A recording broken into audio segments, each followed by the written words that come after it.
watching it with my parents because obviously the nature of the film. And the only thing that memory that left me with it was the ending with the animatronics, or the not the animatronics. I think the stop motion, not the animatronics, came in the second film. The where you see No, there the was there was an animatronic in the first film as well, the and arm there was was stop right. motion. Okay, so it was a combination of both. There Okay, was a combination of both. okay, so What I'm maybe we mixing up. couldn't do with our puppet, Jim did at the time. That was, the way to go was stop motion, and so we also a guy named Willie Witten also sculpted. I want to say a 1/4 scale version of the Terminator.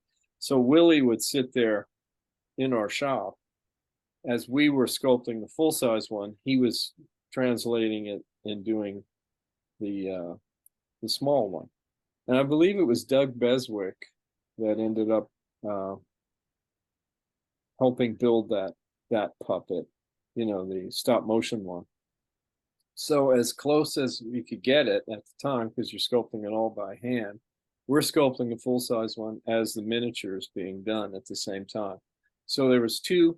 There was the full size puppet that was used. It was animatronic. It had an RC head and eyes, and then we used rods for the body and the arms and whatnot.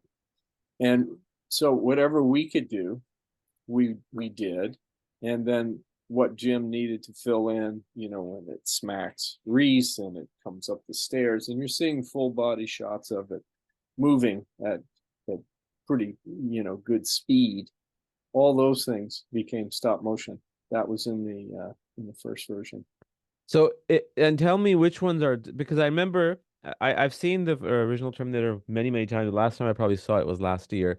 So the first time you see the emergence of out of the fire, to me that was stop motion, correct? Is that, am I No, wrong? that was No. actually Okay. that was actually ours, our puppet that comes up out of it. It may Really? I haven't seen it in a while, but I would have to probably see what the cut is. There probably is a stop motion one that rises up and walks out of the flame, but we shot a section where it's coming up and it's in flames, and because I was puppeteering part of that with fire all around. I mean, we were really daring back in those days. You just jumped in, and That's it the was way a to do it. $6 million movie. People really forget uh, how low budget that was. It was low budget, but even at that time, $6 million was pretty good amount of money, right? But yeah, I mean, No, it was actually pretty really? tight.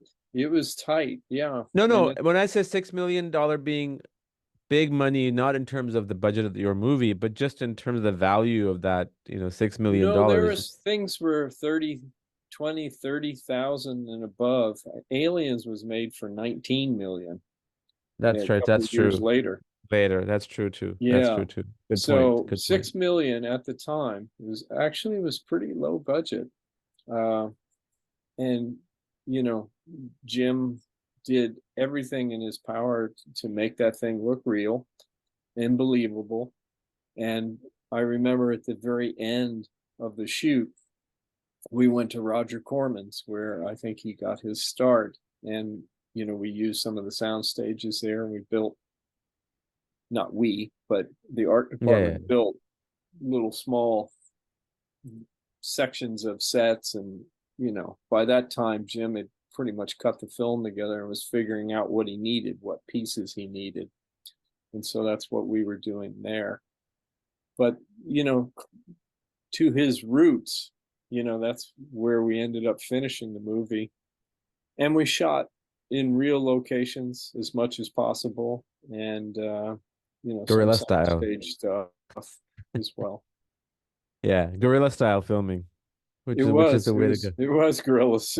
I mean, we were in downtown LA shooting a lot of that stuff where Reese arrives, and it was pretty dangerous down there at that time. I bet.